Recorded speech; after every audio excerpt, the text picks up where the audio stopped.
All right, welcome to the Temple of Silver Stars public webinar. My name is Matthew. I'm an academic track instructor.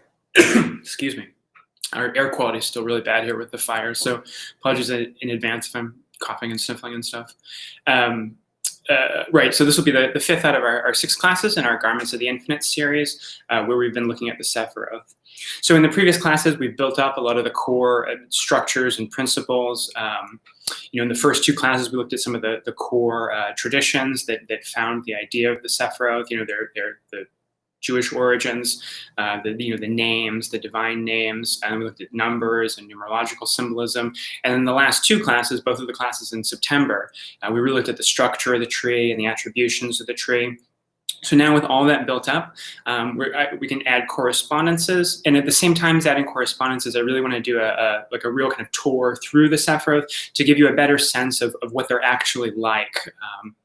And not just sort of abstract or theoretical ideas, but to give you a real impression of the quality and the nature of these things. As I go through, I'll do that as I can, but it's really up to you to put these symbols together and to make them living things rather than just a category or a set of a set of symbols or something like that. You really need to put the work in yourself. No one can do that for you. And of course, then there's the even higher sort of magical work of actually gaining direct experience of these things. But there's the initial stages, just trying to build up a sense of what the qualities and the nature of the Sephiroth are. All right, so just thinking about correspondences, which we'll be talking about a lot today, I just wanted to read this nice quote from Proclus. Proclus is a late Neoplatonic philosopher who we've talked about before. And this really ties back into some of the things that we talked about in the very first class of the Paths, Letters, and Correspondences series. So if you remember that, this ties in with all that stuff that we talked about there. All right, so Proclus says, just as lovers systematically leave behind what is fair to sensation and attain the one true source of all that is fair and intelligible. That's a really important Platonic idea, right? That contemplating beautiful things, especially like a beautiful body, like the body of a lover, leads the soul naturally from a particular beauty, a particular beautiful thing, to the form of beauty, to beauty itself. So yeah, he's just kind of playing on that idea. In the same way, priests, observing how all things are in all, from the sympathy that all visible things have for one another and for the invisible powers, have also framed their priestly knowledge. For they were amazed to see the last in the first, and the very first in the last. In heaven they saw earthly things acting causally and in a heavenly manner. In the earth, heavenly things in an earthly manner.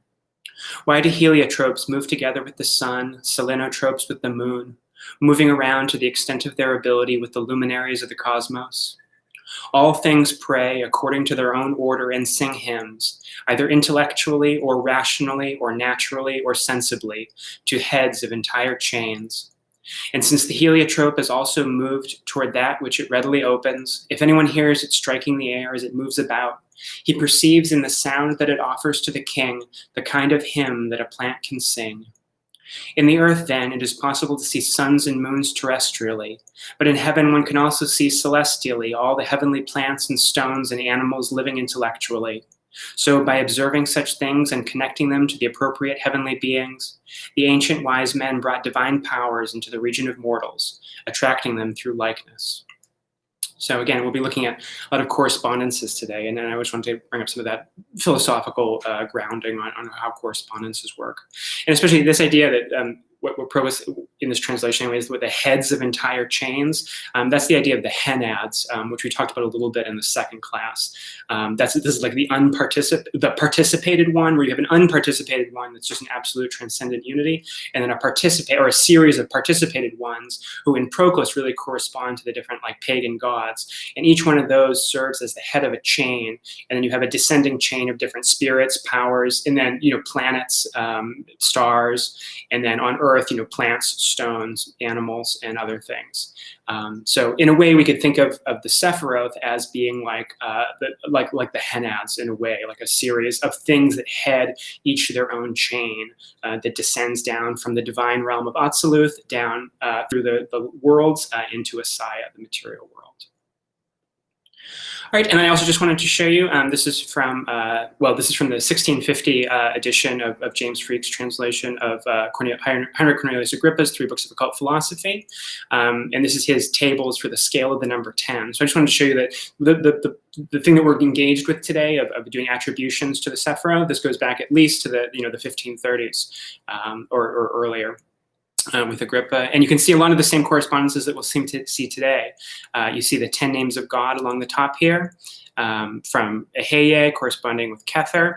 And it's interesting here, you can even see that he's putting the divine names above the names of the Sephiroth, which is something we talked about before, about the divine names being really identified with the Sephiroth and Atziluth.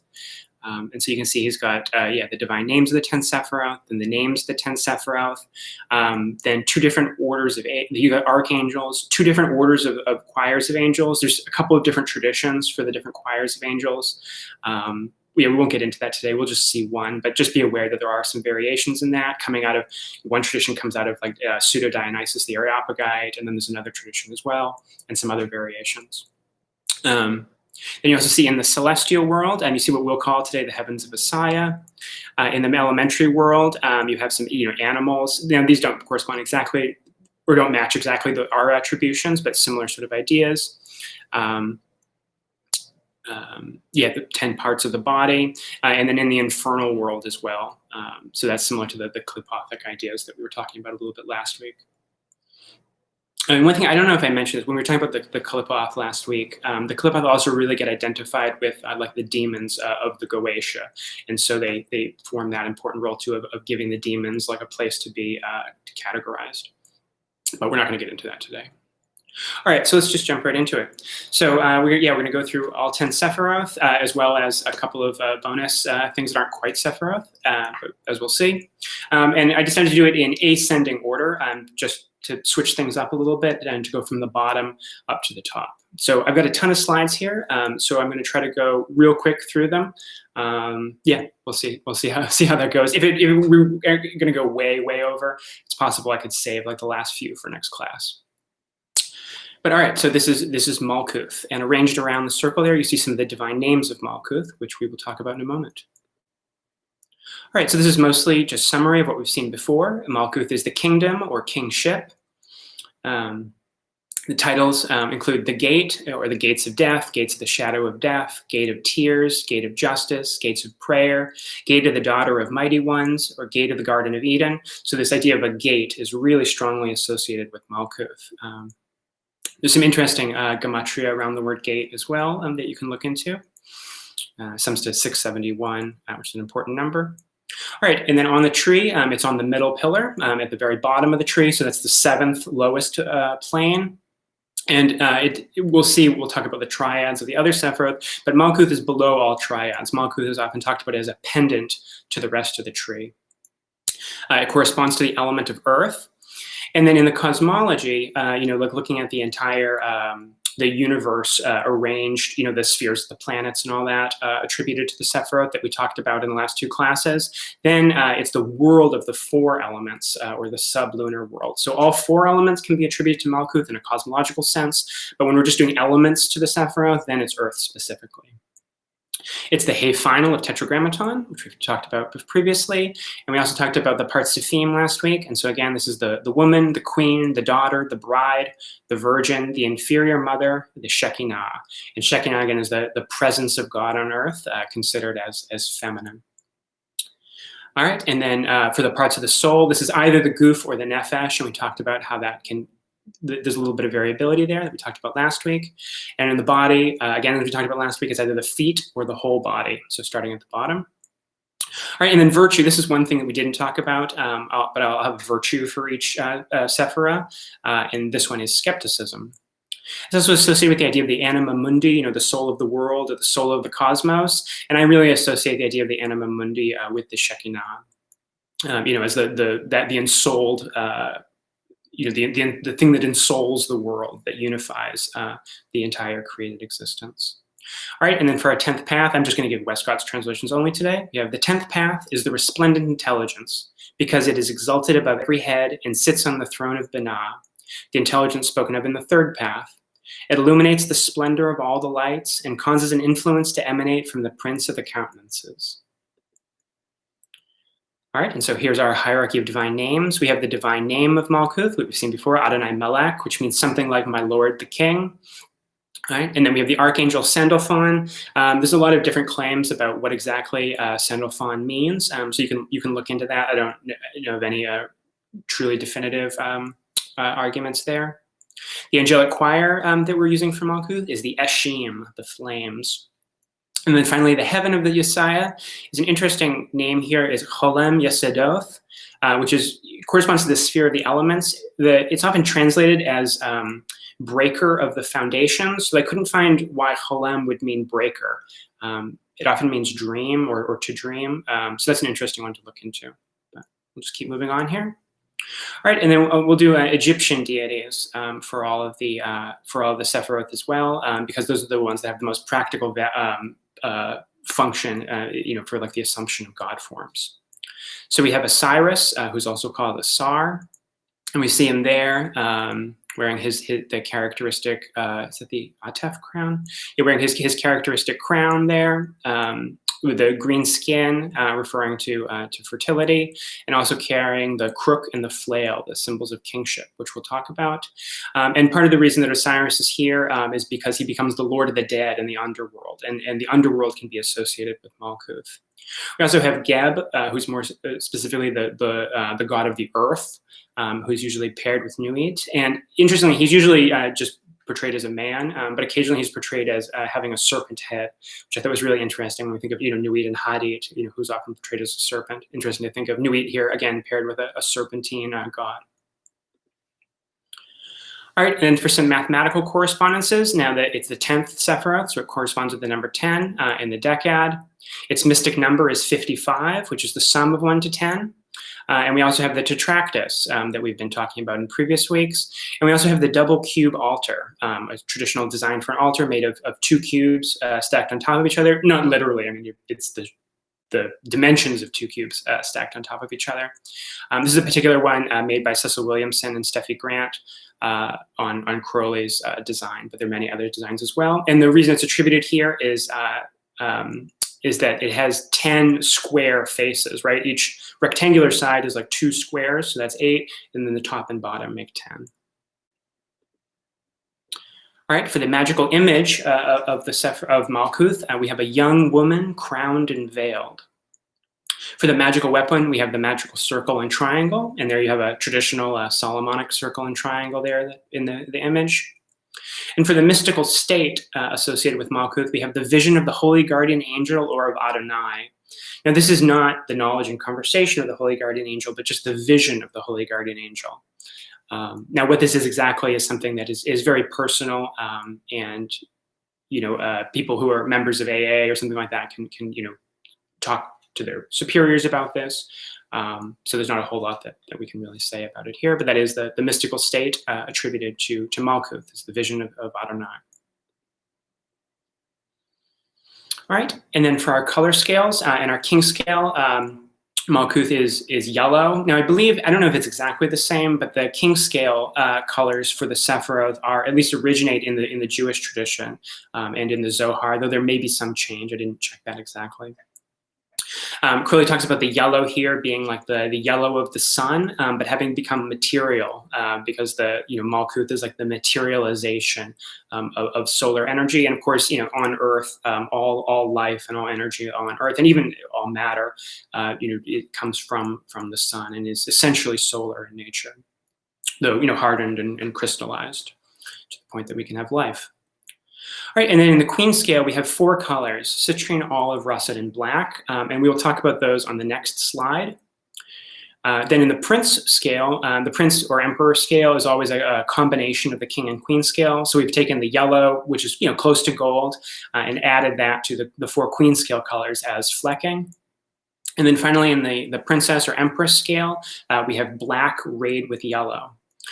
Crowley talks about this, the black here as being like the black of Binah, and the yellow as like the yellow of Tiphareth. So this is Malkuth, who has been set upon the throne of Binah, which is a process we'll mention a few more times throughout the day today, and has gotten the light of Tiphareth through that process. All right, so here we'll talk about this is the Sephiroth and the Queen scale because they make sense as a relationship. So we have for Kether, Chokmah, and Binah, we have white, gray, and black, and we'll talk about that more as we go on. And then for Chesed, Chesed, Geburah, and Tiphareth, we have the three primary colors of blue, red, and yellow, which all correspond to the elements of water, fire, and air. Now we have, now the green is the combination of blue and yellow. The orange of Hod is the combination of red and yellow. And then the purple of Yesod is the combination of red and blue. So those are the three, so these are the primary colors. And then the third lowest triad are the secondary colors. And then finally, Malkuth is made up of the three tertiary colors and black. So citrine is the mixture of all three primary colors, but with a predominance of yellow. So this is air, but like the material or like manifest air. And olive, again, all three primary colors with a predominance of blue. So this is like manifest water. And then russet, all three colors with a predominance of red, so like the manifest fire. And then finally black, which is the full even mixture of all three, representing the lowest and most material part of Malkuth. All right, and we'll come back to the Queen scale with each new Sephiroth. All right, and then for our practical correspondences here. Now for animals here, we're going to see in the paths, the animals were more often actual animals. Here, a lot of the animals are going to be imaginary animals. We'll see a number of different forms of humans as animals. And yeah, so we'll see other things besides literal animals here. So this is the Sphinx. And of course, the Sphinx corresponds to the four elements. I did a talk a few months ago on the powers of the Sphinx. If any of you heard that, we talked a lot about the Sphinx in relationship to the four elements and being the combination of the four cherubim. So in that function, the Sphinx works very well to Malkuth. Sphinx is often, female, and of course Malkuth has the female associations. All right, then for plants, we have a few. We have wheat and all cereal grains, and that's an image of some wheat there. That should be pretty obvious, intuitive, I think. Wheat is so much the substance of, entire cultures have been sort of built on top of wheat, essentially. And other grains as well, of course, but is representing the basis of life and the fertility of the earth, that which grows up out of the earth. We also have willow, lily, and ivy, which Crowley associates with the maiden for different reasons that you can look up in the notes to 777. And then also the pomegranate, because Crowley also associates Malkuth with Persephone. Yeah, I'm sure you all know the myth of Persephone. And then for stones, we have the rock crystal. Now, what rock crystal is transparent quartz. And we'll see quartz again in another form in a minute. Crowley says about rock crystal here that it reminds us that Kether is in Malkuth, and so I think the reference that he's making is that the hard material, and quartz is an incredibly common mineral. There's nothing rare or precious about it, at least in its normal forms. And it's hard and material, but the transparency of it reminds us of the pure white brilliant, the pure brilliance of Kether, the colorless brilliance of Kether. And then for perfumes and incenses, we have dittany of Crete, which I've never actually burned. I've heard that it smells terrible. So another more practical incense that you can use for Malkuth is what's called Jerusalem incense, which is an equal parts mixture of frankincense and myrrh. So that's a nice alternative that you can use to dittany of Crete. Crowley talks about dittany of Crete as being really good for giving, for use as like a material basis for like the visually manifesting spirits or entities, at least better than in burning any like animal. At least it's the best plant substance. There are animal substances that you can use as well, like blood. But anyways, that's what we've got there. But again, referring to the material basis of Malkuth. All right, and then for some of the Sephiroth too, I wanted to give you some like kind of thelemic correspondences, and we can see how these tie into some of our other deities, and especially to the Partsufim and to the Tetragrammaton as well. So this is from the Cry of the Ninth Aether. This is an entity called whose name is who's referred to as the Daughter of Babylon. Not a very common one, but she does show up in the Vision and the Voice, Liber 418. All right, so I'll just read here. In this palace is nothing but the body of a woman, proud and delicate and beyond imagination fair. She is like a child of 12 years old. She has very deep eyelids and long lashes. Her eyes are closed or nearly closed. It is impossible to say anything about her. She is naked. Her whole body is covered with fine gold hairs that are the electric flames, that are the spears of mighty and terrible angels, whose breastplates are the scales of her skin.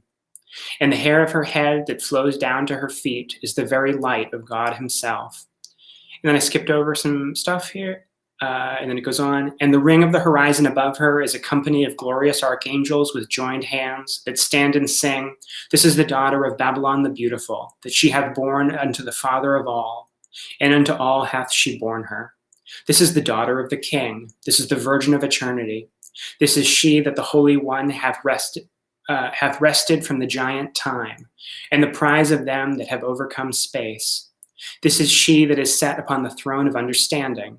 Holy, holy, holy is her name, not to be spoken among men.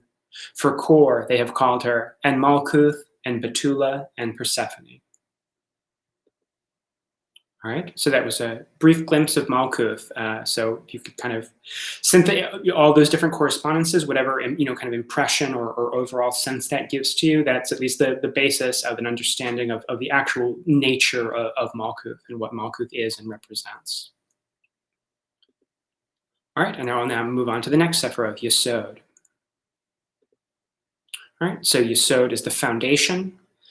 Not an extremely important title, but a title you do find is the righteous is the foundation of the world, coming out of the Jewish tradition. It's on the middle pillar. It's on the sixth plane, so second from the bottom. And we're now in a triad. We're at the very bottom of the bottom triad. And this triad is usually called the third triad or the astral triad. And this will be the triad of Netzach, Hod, and Yesod. So thinking about it that way, Yesod is like the product of, or the child of Netzach and Hod. It's attributed to the element of air. And in the cosmology, it is the sphere of the moon. In the Tetragrammaton, it's within Vav. Remember, Vav generally encompasses Chesed all the way down through Yesod, that whole chunk, 6 Sephiroth above Malkuth and below the supernal triad.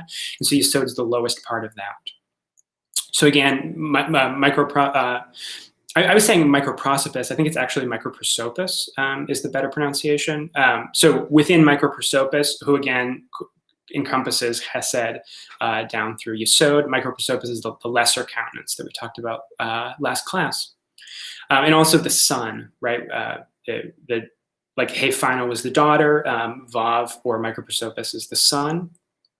And for part of the soul, we have Ruach, which again often encompasses Chesed to Yesod. And then there's specific qualities for each one. And this one is the automatic consciousness. And then sometimes Nefesh is also attributed to Yesod, as we've talked about. In the body, it is the genital center, and its virtue is independence. Now, an association here, we don't have time to get into this in any kind of detail, but it's an interesting thing to contemplate, is that the name Yesod, which is literally, again, means foundation, is kind of Kabbalistically read, where it's spelled Yod, Samek, Vav, Daleth. The Yod is sort of broken off, so it's read as Yod, Sod. And Sod, Samek, Vav, Daleth, is a Hebrew word meaning secret. So this is like the secret of the Yod. And so again, we've talked before, and especially in the Past Letters and Correspondence series, about Yod as the generative power, or as the seed.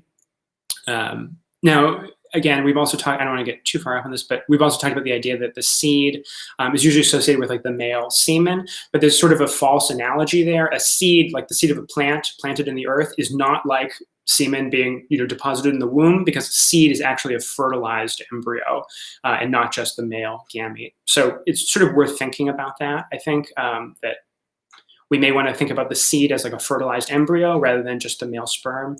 But yeah, and that's something we'll come back to like when we look at Chokmah. All right, and then the ninth path of wisdom. The ninth path is the pure intelligence, so called because it purifies the numerations, it proves and corrects the designing of their representation, and disposes their unity with which they are combined without diminution or division. The idea of purification being connected here is interesting. This is the sphere of the moon, and the moon is often associated with the alchemical white work, which is the work of purification. All right, here's our hierarchy for Yesod. Our divine name, Shaddai El-Chai, which is something like Almighty Living God. Shaddai is really just a name. It doesn't really mean, it doesn't really translate to anything, but there's a convention of translating it as Almighty or the Almighty in English. So this is Almighty Living God, or Lord God of Life, something like that. And again, this idea of the life and the life power being associated with the generative power and with the genitals and with sexual reproduction. All right, our archangel of Yesod is Gabriel, whose name means God is my strength. Then our angelic choir here is the cherubim. Cherubim probably means something like mighty ones. It's not exactly clear. And these are the elemental angels, right? The 4 cherubim, the cherubim of fire, water, air, and earth, right? We talked about different variations in some of our previous classes, like the man, the eagle, the lion, the bull, and some other variations, right? And then for our heaven of Messiah, we just have the Hebrew name for the moon, Levanah. And again, in our cosmology, this is specifically the sphere of the moon, whereas the letter Gimel would be like the moon taken more just as like an astrological power or something like that. This is the moon as part of the cosmological structure. All right, for deities here, we have a few. On the left there, you've got Shu. Now you've got a few other deities there as well. That's Shu supporting the sky. So that's Shu right in the center there. So Nuit here, is the sky or the heavens, and Geb there is her partner, her lover, and Shu is separating, the heavens from the earth, which is a very common thing that happens in a lot of mythologies. And so Shu has that function. And so he's associated with the air, with the firmament, and with the intermediate region, between the heavens and the chthonic, like underworld. Shu is that middle region. And you can see he's also being supported, his arms are being supported by ram-headed deities who represent like vitality and life and strength. And we also have Hermanubis, who's a really interesting figure and has actually become kind of popular in a few magical circles in the last few years, apparently. Hermanubis is an Alexandrian Hellenistic syncretic deity between the Greek, Hermes, or Roman Mercury, and the Egyptian Anubis. And so Anubis, as you know, is a god of the dead, of embalming and the preparation of the dead and all that. And Hermes sometimes has this function. So this is like Hermes Psychopompos or Hermes Chthonios, chthonic Hermes. The Hermes as the guide into the underworld, the guide of souls into the underworld, which is a kind of specialized form of Hermes. Gets associated with Anubis or synchronized with Anubis as Hermanubis. And he bears the caduceus of Hermes, and he has the head of a dog like Anubis. He bears the caduceus of Hermes, and then it's broken off in this statue here. But he also carries the feather, like the feather of Ma'at. And Crowley talks about Hermanubis and why there's a psychopomp figure here in Yesod, because Yesod is the midpoint, or like the mediator between the like the soul in Tiphareth and the Ruach, and then the Nefesh in Malkuth. So Hermanubis is like the mediator between those two things, and so that's a kind of a psychopomp-like function.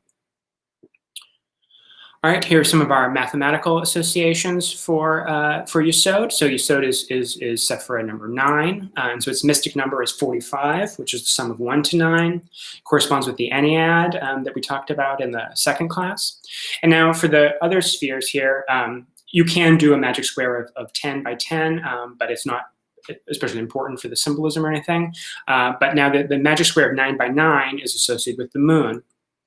So this is an arrangement of the numbers it's a 9 by 9 grid with the numbers 1 through 81 arranged so that every row, every column, as well as the two, the true diagonals that actually cross to the center, they all sum to the same number, which is 369. And then the sum of all 81 numbers there is 3,321. So these become additional sacred numbers associated with the moon and with Yesod. And you can see how it's all built out of 9. 9 squared, sum of 1 to 9, sum of 1 to 81, they're all based on that 9. All right, for our magical image, we have a beautiful naked man, very strong. Very strong here is, if not a blind exactly, at least a euphemism. What this means is that he's iphyphallic, having a large, prominent erection. The magical weapon here is the perfumes in general. Crowley associates, all incense in general, he associates with Yesod. Also the sandals, and I've got a picture of sandals there. And now, this is a little bit controversial in Egyptology, but whether or not the Ankh is actually originally derived from a glyph meaning sandals, but it certainly takes on that symbolic importance in our system, where the Ankh, which is the symbol of life and the life given by the divine powers, is also associated with the sandals and the power to go. And Crowley talks about that as the power of a deity, as the power to go. For a mystical state here, we have the vision of the machinery of the universe. So again, this idea of the foundation, the thing that's deeper than the manifest universe, the machinery of the cosmos that lies behind our perception. All right, for our color scales here, we've got indigo in the king scale. In that, Crowley talks about that indigo tying into to some of this firmament sort of symbolism, like we saw with Shu, and again as being above the earth, so the beginning of the heavens is here. So we have indigo, and then in the queen scale we have violet. We'll talk about the queen scale in a second. And then we have the combination of indigo and violet to make very dark purple, and then finally citrine flecked azure. Now that azure again has that celestial sort of quality. Crowley talks about it, maybe being connected to Chesed or to Sagittarius, and the path of Samek, which is just above Yesod. And then the citrine here, I think we can read as like the airy part of Malkuth, but now like a little bit higher than that. So that makes sense for Yesod as being just above Malkuth and as being attributed to air. All right, so queen scale again. Now again, Yesod here is purple, which is the combination of the red and blue of Chesed and Geburah. And so, Yesod is the element of air, is attributed to air. So it is the opposite color of the primary color. Right, Tiphareth is air, because you have water, fire, and air, attributed to the three primary colors. And so here, in the lower triad, the colors are like the opposite. I'm not explaining that very well, but you know what I mean. Yeah. And so it's the combination of the red and blue, of fire and water, and is the opposite of the inverse or complementary color for air.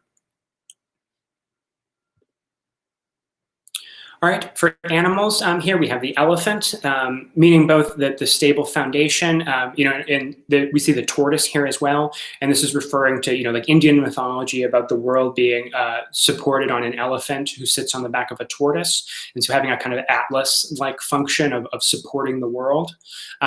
It Crowley also connects the elephant to Ganesh as the breaker of barriers, the god who breaks through barriers, and links that to Anubis. Interestingly, that doesn't explain it, though I think it has something to do with it participates in that kind of crossing of boundaries sort of function that Anubis has. For stone, we have quartz. Now, Crowley especially talks about quartz. Sometimes quartz has gold in it. This is extremely rare, and that's what the photo I've got there is quartz with gold in it. And Crowley talks about the gold within the quartz as being like the sort of the secret of like the sexual function and the secret of the true like magical and almost divine power of the sex force that's sort of concealed or hidden within the world. The toad as an animal has there's a myth about that toads have a jewel hidden within their heads. And so again, Crowley connects the kind of ugliness of the toad, but with the secret gem inside of it to like the genitals and the sexual power. For plants, we have mandrake. Mandrake has a really interesting set of mythology and folklore that you can look into. It's often sometimes has like a phallic kind of appearance and association. Also the banyan tree as being large and forming like the basis of an entire like system is for foundations. And we also have aphrodisiacs because again associated with like the genital center and the powers. So aphrodisiacs like Damiana, ginseng, or yohimba, and also roots in general because again this idea of the root being like the foundation of things, right? And then for incense, we have jasmine, ginseng, and all odoriferous roots. All right, so that is Yesod, or at least a little brief taste of Yesod. So all of those ideas there, somehow the composite or the total of those things should give you some kind of idea of what Yesod is like. All right, now we'll move on to Hod, and try to speed up a little bit. Let's see how this goes. All right, so Hod is splendor or glory. It's on the pillar of severity. So now we're off the middle pillar for the first time here. And it's the fifth plane, the third from the bottom. And we're still on this same lower triad, or the astral triad. And it's attributed to the element of water. And in the cosmology, it is the sphere of Mercury. We're still within Vav, still within microprosopis, still within Ruach, but now this faculty is to the intellect. And obviously that corresponds very well to Mercury, and helps also to explain about why we tend to associate water with like the human mind and the human intellect, rather than to like the emotions, as you'll see in a lot of sort of like Wiccan or kind of like neo-pagan sort of esoteric stuff. Yeah, and I've talked about that before, especially the idea that I don't think emotions is really actually a very good category. Anyways, in the body, we have the right hip or the right leg, and its virtue is truthfulness. The eighth path is called the absolute or perfect intelligence because it is the means of the primordial, which has no roots by which it can cleave nor rest, except in the hidden places of Gedula, magnificence, right, which is a name for Chesed, from which emanates its own proper essence. All right, here's our hierarchy for Hod. So we have the divine name Elohim Zabaoth, which translates something like creative power of hosts. The Elohim, is often used as a proper name for God, though it has a plural form. So it's gods, or like creative powers, or like a multiplicity of creative powers that are treated as a unity. And then Zabaoth means of hosts or of armies. So we have the archangel Michael, whose name literally means something like who is like God. We have the angelic choir, the Beni Elohim, the sons of God. Right. And we'll see how that pairs actually nicely with the angelic choir of Netzach in just a moment. And for our heaven of Messiah, we have Kokav, which is literally, Kokav is literally the Hebrew word for star, but it's also the proper name of the planet Mercury. So this is the sphere of Mercury.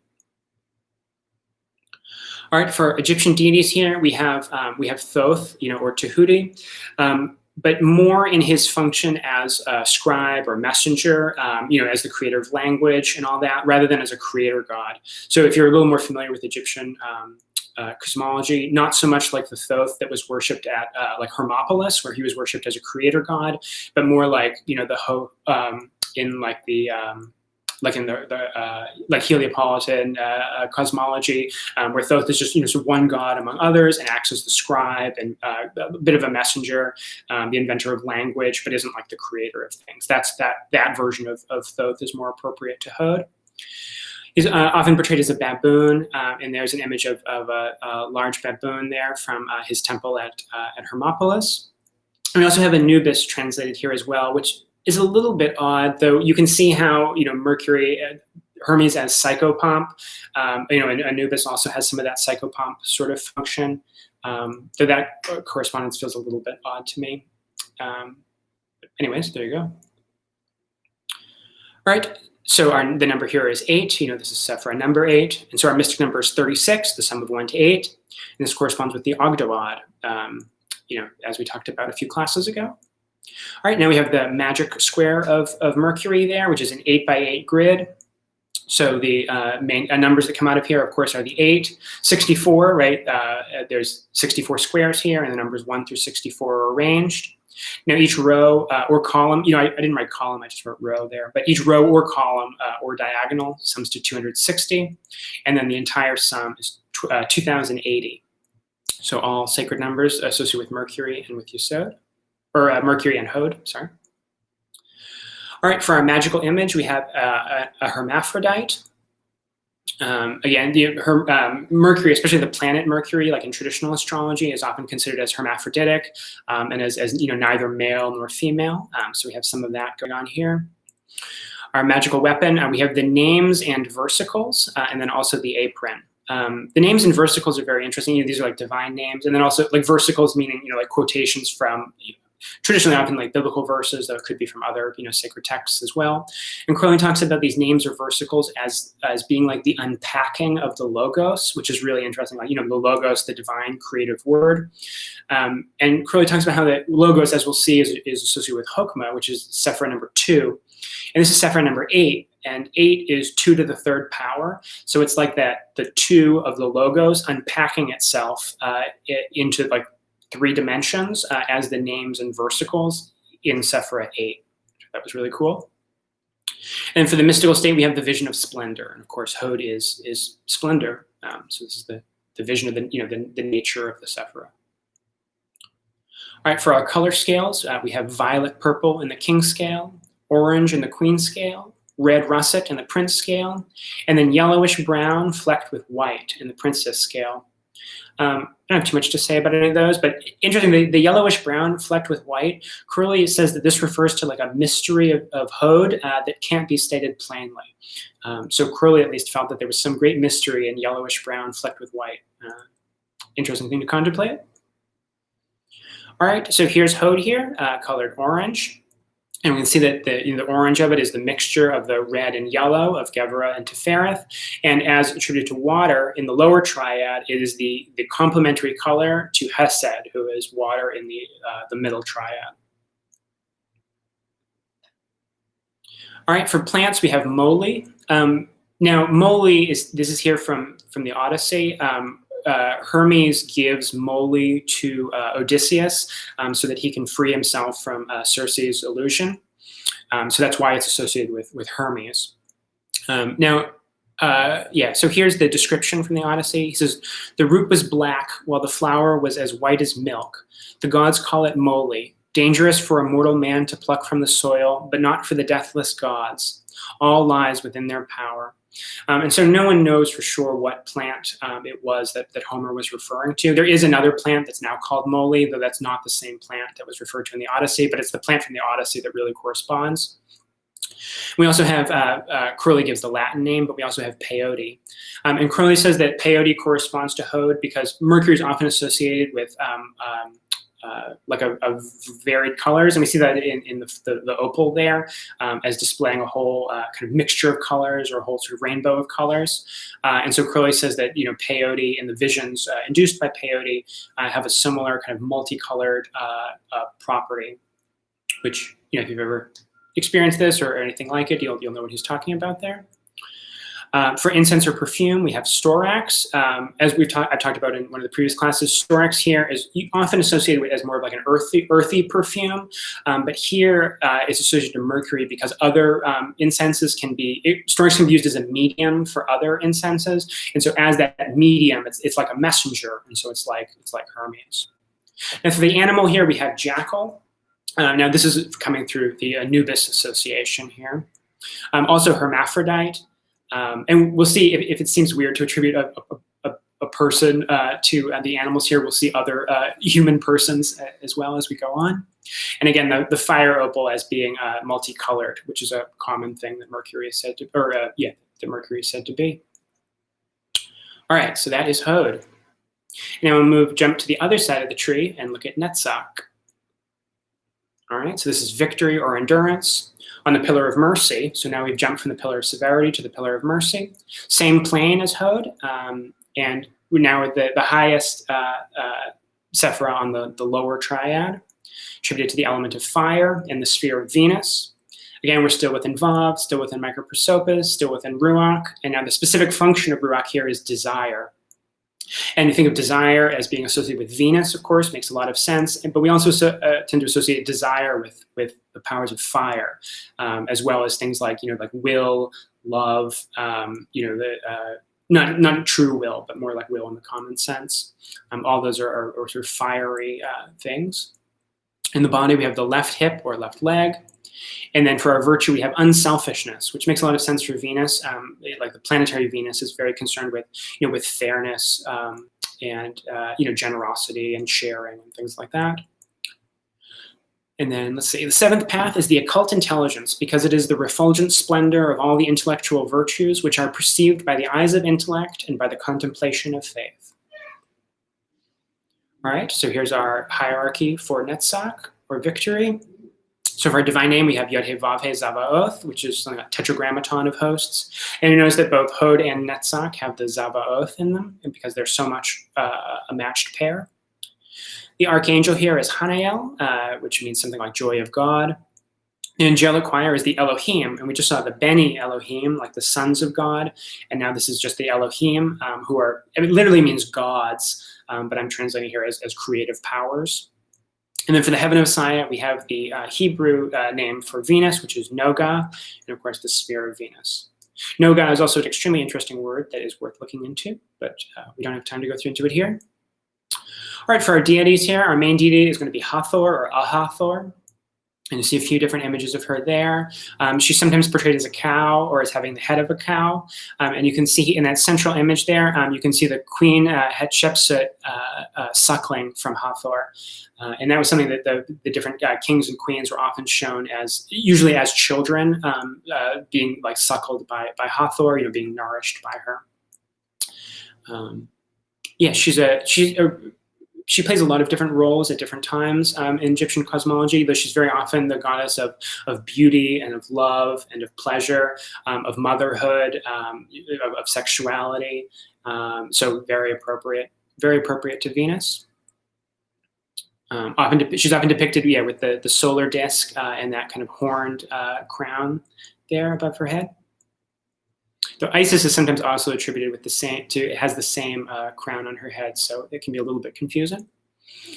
All right, so here's some of our mathematical correspondences here. So our number, of course, is 7. This is the 7th Sephiroth. So our mystic number will be 28, the sum of 1 to 7. We have the heptad, and there's some really interesting things that we talked about with the heptad in that second class, so if you remember any of that stuff. Now we have the magic square of Venus, which is a 7 by 7 grid with the numbers 1 to 49 arranged in the 49 squares, so that each row, column, or diagonal sums to 175, and that the whole sum is 1,225. And we also have this particular form of a rose here. This is from Robert Flood. It's a Rosicrucian emblem. Dat rosa melepibus means the bees give the rose honey, which is an important kind of Rosicrucian slogan. And this form of the rose has 49 petals in 7 like circles of 7. So you can see that 7 by 7 to 49 is associated with Venus, and that the rose as well is perfectly associated, or associates very well with Venus.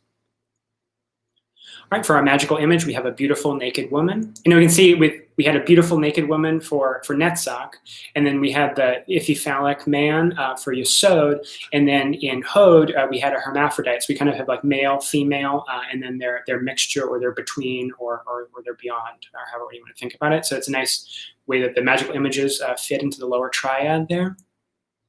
For magic weapon, we have the girdle. This is the girdle of Aphrodite, or the girdle of Venus, which shows up. It sort of brings desire, and it increases the attractiveness, of the person who wears it, and it shows up a bunch in Egyptian mythology.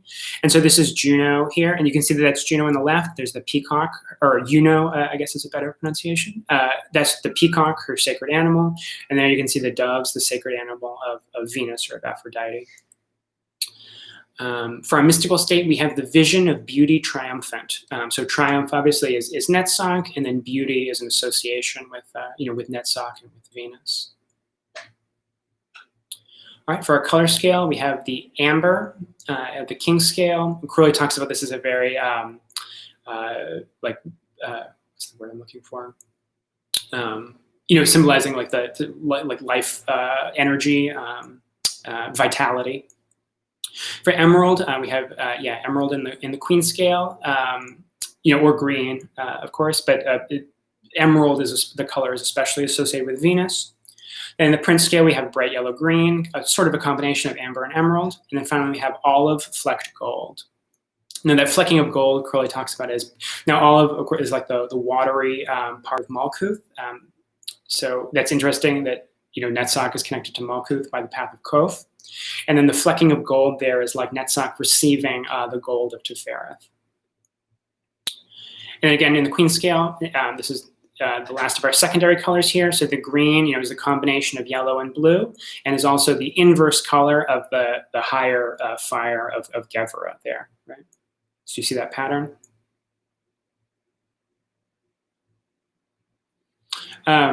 You mean for this particular diagram? I mean, here I'm using all 4 colors. I'm just showing you this here because the queen scale really only makes sense if you look at the whole tree. So I'm just using this as just a way of explaining what the queen scale means. Now the queen scale colors are the most common ones that the Sephiroth are given in. And there's some interesting reasons for that, but I'm mostly just using it just to explain the queen scale because it makes more sense when you see everything. When you see them together, and you can see the way the primaries, secondaries, and tertiaries relate to each other. All right, for animals here, we have the raven, which is interesting. When birds in general are often attributed to Venus, they're not usually the raven in particular, though the raven is associated with the Kalipoth of Netzach. So that's how that gets in here. We also have the rose, whose association with Venus should be very obvious. Also the laurel. Our stone is emerald, again, because of the color. And then for incense or perfume, we have rose, red sandalwood, or benzoin. All right, so that is Netzach.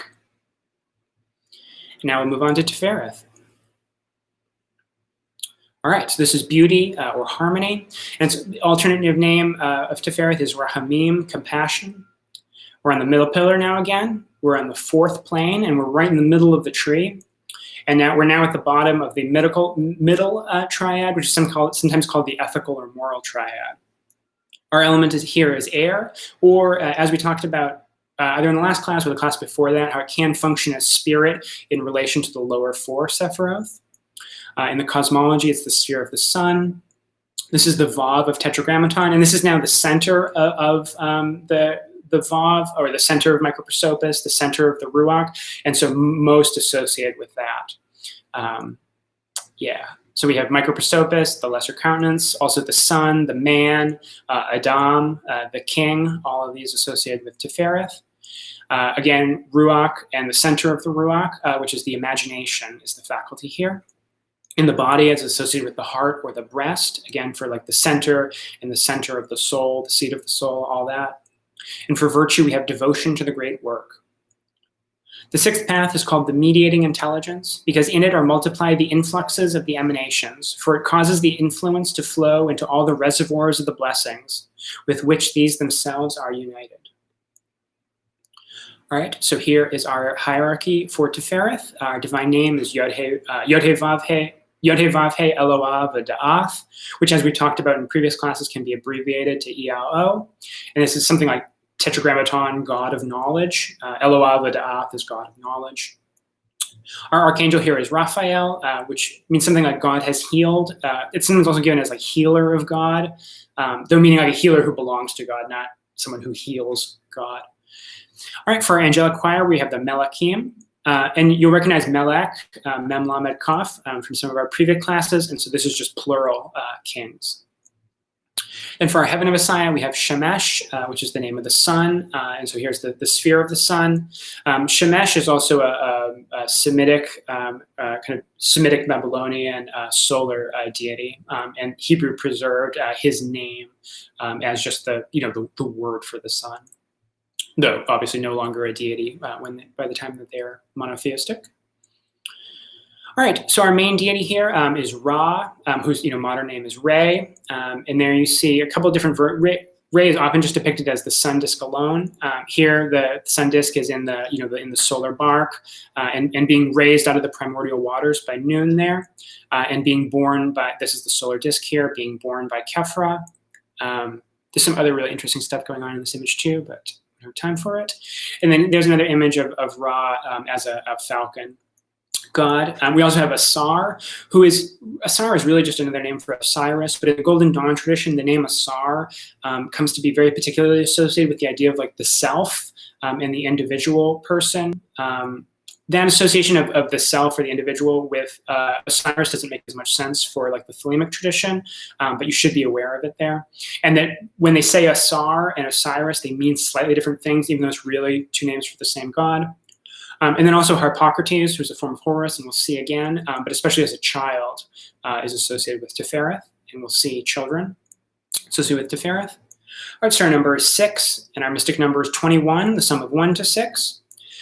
There on the right, you see our magic square of 6 by 6 with the numbers 1 to 36 arranged within it, so that each row or column or diagonal sums to 111, which is a very important name. The value of Aleph as well is spelled in full, as well as some other things. And the whole sum is 666, showing us that 666 is a solar number. Now, also associated with 6, besides the Pythagorean hexad, we also have the cube, the 6-sided figure, as well as the Calvary cross made of 6 squares. And you notice that a Calvary cross of 6 squares can be folded up into a cube. And we'll see the Calvary cross as significant in a few minutes. All right, I just wanted to really highlight the importance of Tiphareth because of its position in the middle of the tree there. So that's obviously Tiphareth in the center, and then the 8 paths that connect to it. So Tiphareth is connected to every other Sephiroth, except Malkuth, which is an important thing about Malkuth as well. It's also the only Sephirah below the abyss that is connected to more than one of the supernals, and it is in fact connected to all 3 of them. So it's very significant things about Tiphareth there. And then here's a quote here from the Vision and the Voice. But the reflection of the truth hath been shown in the lower Sephiroth, and its balance is in beauty, Tiphareth. And therefore have they who sought only beauty come nearest to the truth. For the beauty receiveth directly 3 rays from the supernals, and the others no more than 1. So therefore, they that have sought after majesty and power, right, Chesed and Geburah, majesty and power and victory, right, Netzach, and learning. Now, learning is obviously being attributed to Yesod here. We can tell by the pattern. And happiness and gold, which are based on the pattern being attributed to Yesod and Malkuth, have been discomfited. So the idea that that Tiphareth is the thing that should be sought in the great work and in the walking of the path. All right, so our magical image, we have a majestic king, also a child or a crucified god. For our magical weapon, we have the lamen, or the rosy cross, and there you have the rose cross lamen. That's the traditional form of it from the Golden Dawn. Some of you, I'm sure, are familiar with it. We don't have time to go into it now. And we also have another example of a lamen from Dee's Heptarchia Mystica. Lamen is something that's worn, it hangs from the neck, worn on the chest, and represents the magician, to the spirits that they're working with, or to the other officers that they're working with, or something like that. Right, and then for mystical state, we have the vision of the harmony of things, right? Tiphareth is harmony, so this is the vision of the harmony of things. And then also in a more Christian Kabbalistic context, which is less relevant for us, of course, we have the mysteries of the crucifixion. Christ and the crucifixion in Christian Kabbalah are very clearly associated with Tiphareth. But you should be aware of that, but obviously less relevant for us.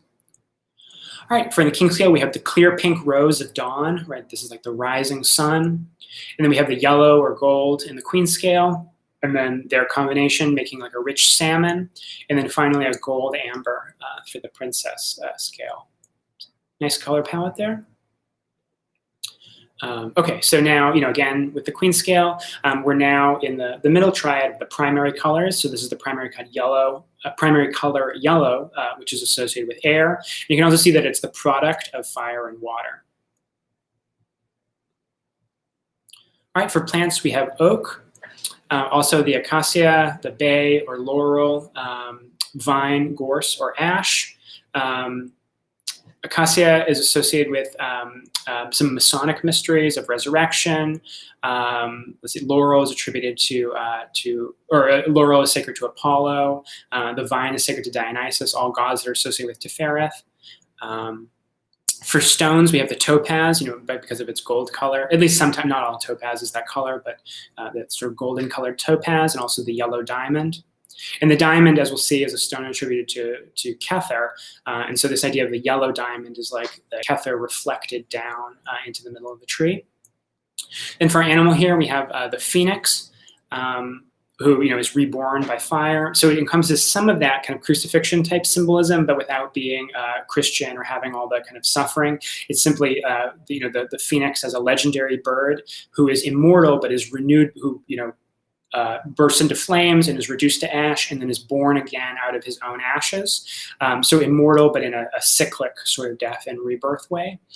Which I think, has some of that crucifix type, symbolism, resurrection symbolism, without being Christian, without having all the connotations of suffering and sacrifice, right? Also the lion, attributed to the sun, again, child. Spider as being in like the center of the web, just like Tiphareth is in the center of the tree, and it has 8 legs, just like the 8 paths coming out of Tiphareth. The funny in the notes, Crowley talks about spiders having 6 legs, which is, Crowley makes a lot of mistakes about animals sometimes. Like when he talks about dolphins as fish and stuff like that, it's kind of, I don't know, it amuses me. Pelicans have some associations with sacrifice as well, and that's something we talked about in at least one previous class, but I'm just going to keep moving on here.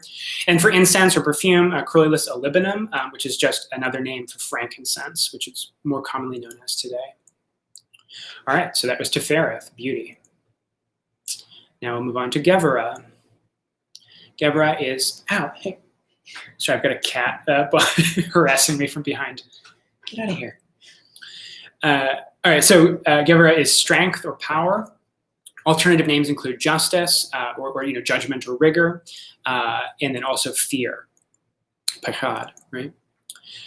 It's on the pillar of severity. It's on the 3rd plane, so 3rd from the top now, and it is part of the middle or ethical triad. It's associated with the element of fire, and in the cosmology, it is the sphere of Mars. We're still within Vav, still within Microprosopis, still within Ruach, and now this is the power of volition.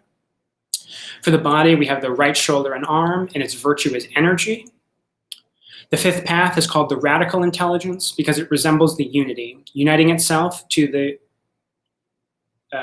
maybe I mistyped that slightly, to Binah, or intelligence, which emanates from the primordial depths of wisdom or Chokmah. All right, for our divine name, we have Elohim Gibor, which Elohim, again, we talked about that. Gibor means like strong or mighty. We have the divine name, or the archangel Kamael. Kamael may mean something like wrath of God, though it's not quite clear. For the angelic choir, we have the seraphim, the fiery serpents. And then for the heaven of Messiah, we have Madim, which is the name of Mars in Hebrew. All right, for our gods here, our primary god is Horus, and I've just got 3 different images of Horus there, depicted as either a man with a falcon head or as a falcon. He's often wearing the double crown. This is the crown of the red crown of Lower Egypt, and then the white crown of Upper Egypt united. Yeah, Horus is a war god, a god of kings. It becomes especially attributed with where the deceased pharaoh is often or the deceased king. Not all Egyptian kings were pharaohs. Pharaohs sometimes used for kings who weren't technically pharaohs, but anyways. The deceased king is often associated with Osiris, and the living king is associated with Horus. There was also a god of war and of strength, appropriate to Mars. All right, so this is number 5 here. And so our mystic number is 15, which is the sum of 1 to 5. There's our magic square, 5 by 5, with the numbers 1 through 25 arranged in it. The columns, rows, and diagonals sum to 65, which is a very important number, the value of Adonai, as well as other things. And the whole sum is 325. There's a lot of really interesting things about the magic squares that we don't have time to get into today. So I'm going to do a series, I don't know, starting in maybe December or January on like planetary magic, and we'll talk about the magic squares in some more detail, because as I was going through them, I was realizing there's a lot of interesting stuff about them that we just don't have time for today. Associated with the pentagram, right, the 5-sided figure, and of course, I'm sure you all know many of the associations of the pentagram and that symbolism, so I won't go into it. And then also the rose, but this is very specifically the 5-petaled rose. Now, this rose here is very specifically the Tudor rose, which is sort of related to the use of the Rosicrucian rose, but I don't know how that exact sort of story works out. But anyways, the 5-petaled rose can be associated with Geburah. And as like a 5-petaled rose, it pairs with the Calvary cross of 6 squares to make the rose and cross, where the rose is 5 and the cross is 6, and that's the formula of 5 equals 6. The formula of the uniting of the microcosm with the macrocosm and the attainment of Tiphareth, which is something we'll talk about in a little more detail in our last class in 2 weeks. All right, for our magical image, we have a mighty warrior in his chariot, armed and crowned. Pretty obvious how that associates with Geburah and Mars. For our magical weapon, we have the sword, classic weapon of Geburah. This is not the air sword. This is very like the martial sword here. Also the spear, another classic weapon of Mars, and also the scourge or flail. And so this is an image here from the inner coffin of Tutankhamun. And you can see that he's carrying the flail and the crook there. And we'll see the crook in a moment, but for now, just the flail. The flail is either for harvesting grain, or is something like a like a weapon or something used to like goad animals. But the two together are symbols of kingship and power. And so the flail is especially associated with Geburah, and we'll see the crook in just a moment. And its mystical state is the vision of power. And Geburah is power. All right, so for our king scale color, we have orange. For our queen, we have scarlet red. For the prince, we have a bright scarlet. And then for our princess scale, we have red flecked black. All right, and then Sephiroth and the queen scale, again, this is Geburah, and as fire, it's red, and one of the primary colors, as we've been talking about. And of course, it pairs with Chesed, which we'll see in just a moment. In a similar way that Hod, paired with Netzach, as different polarities. All right, for our stone, we have the ruby, obviously chosen for its color. For plants, we have the nettle, and there's like a close-up of a nettle leaf that you can see there, like a stinging nettle, because of its, the pain that it causes, and all that is associated with Mars. We also have the oak, hickory, or the nux vomica. Nux vomica is a plant that contains strychnine. Excuse me. For animal here, we have another imaginary animal here, the basilisk. Basilisk is given in different forms. It has some interesting mythology and folklore. This is one version of a basilisk here from a children's picture book, actually, a builder book for Kinder, as a picture book for kids. And the most important thing about the basilisk is that its gaze was thought to turn others to stone. Now, this is the old idea of the kind of an old optical idea that the gaze or that sight is something that emanates out of the eyes rather than light coming into the eyes like we think of it being. So the idea that the gaze is something that's like projected outward. And so this gives the idea that you could have a gaze that would itself be like harmful. And Crowley talks about the gaze having like a fiery quality. So he associates that with Geburah. And for incense or perfume, we have tobacco. Though if you don't want to burn tobacco, you could also use any Mars incense. Like dragon's blood is a good alternative to use if you don't want to burn tobacco. All right, so that is Geburah. Now Chesed on the other side of the tree, on the same plane, right? So this is Chesed, which usually translated as mercy, can also be love or kindness or even goodness. And its alternate name, Gedula, is majesty or greatness. All right, so now we're on the pillar of mercy, appropriately. We're on the third plane still, and still in the middle, our ethical triad. Our element here is water. In the cosmology, this is the sphere of Jupiter. We're still within Vav, and now we're at the highest point within Vav, microprosopis, the sun, Ruach, and now the highest of the faculties within the Ruach is memory. And the way I understand this anyways is that the idea that memory is really one of the core things that gives identity, that if you can't remember anything about your life, you sort of lose your identity and at least your common identity, not the higher like spiritual identity, but who you are as a common sort of individual person is very much dependent on your memory of everything that's happened to you up to this point. All right, in the body, it's the left shoulder and arm, where Geburah was the right shoulder or arm. And so our virtue here is obedience, which, we can obviously think about that in maybe a more nuanced way, in philemic terms, what it is that you're being obedient to, being obedient to the will or something like that, not like, obedience to any individual person or power. It's associated with the demiurge, especially the Platonic demiurge, not the evil like Gnostic demiurge, but the Platonic demiurge, who isn't God directly, right? We're down below the abyss here, but is like the creator of the world and is the king or the ruler of the world. All right, and then the fourth path is called the cohesive or receptacular intelligence, and is so called because it contains all the holy powers, and from it emanate all the spiritual virtues with the most exalted essences.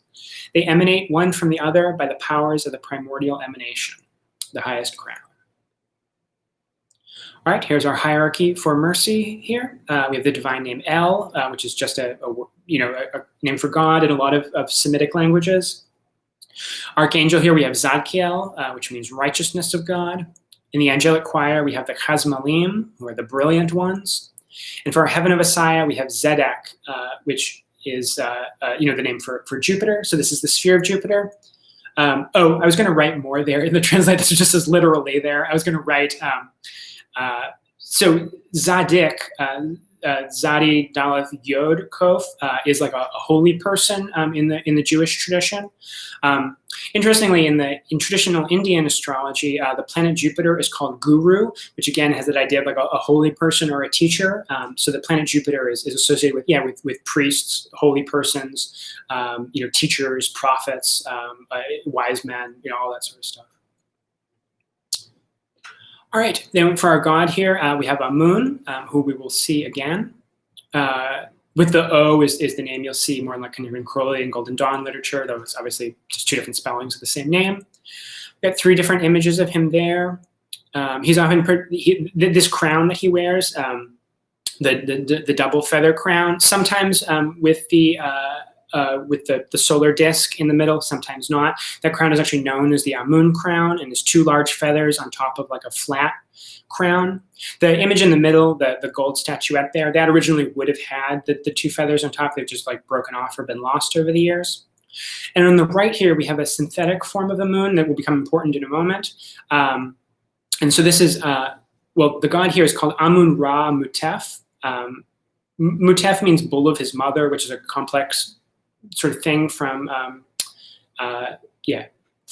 Egypt, from Egyptian mythology that we're not going to get into here. But so the Ra is being associated here as well, but he's also being synchronized with the god Min, who is a fertility god.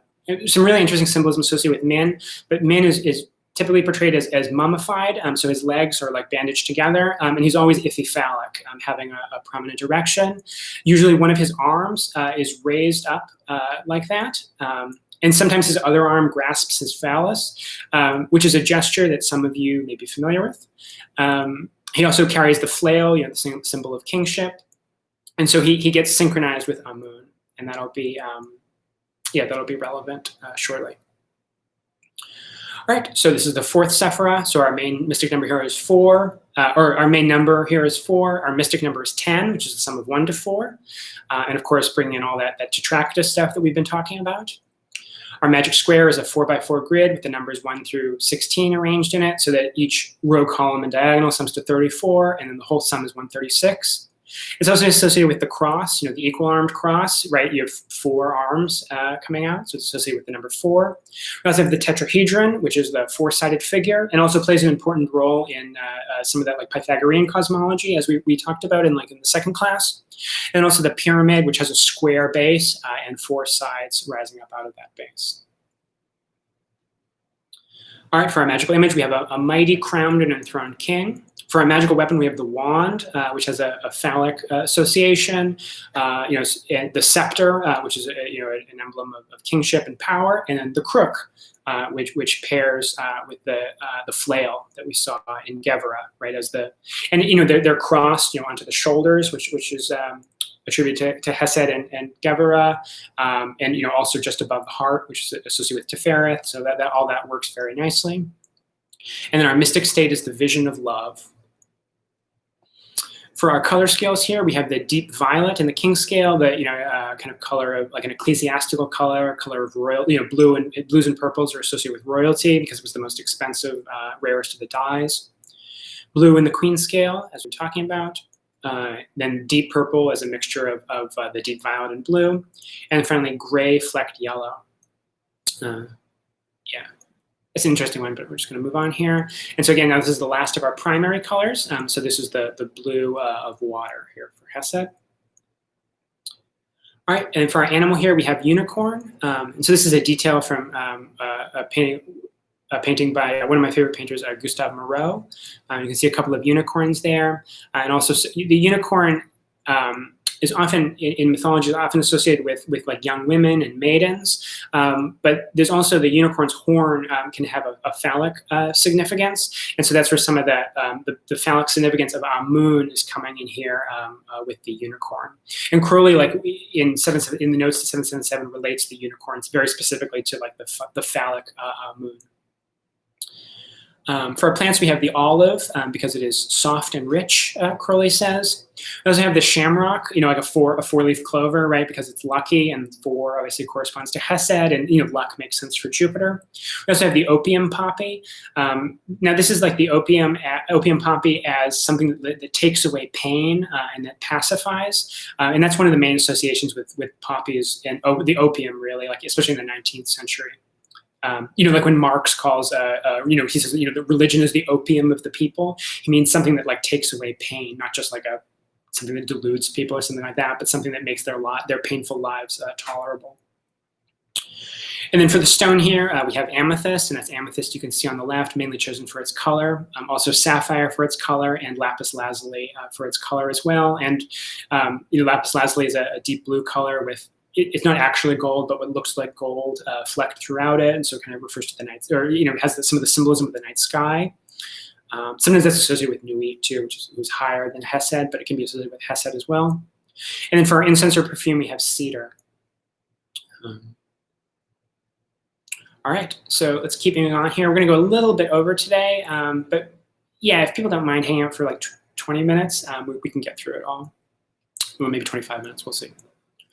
All right, so now between Chesed and Binah, right? So this is Chesed here, and now we're going up to Binah here, number 3. Now there is no path connecting those two. So previously, there's always been a path leading from where we were to the next one, right? But now that's no longer true. There's no path here. And so the idea here is that to cross to move from Chesed to Binah, you have to cross through the abyss, which we've been talking about here. And in the abyss is the sort of pseudo-Sephirah or false Sephirah, Da'ath. So Da'ath means knowledge. It's sort of on the middle pillar, though you can also think of it as not really being on any of the pillars.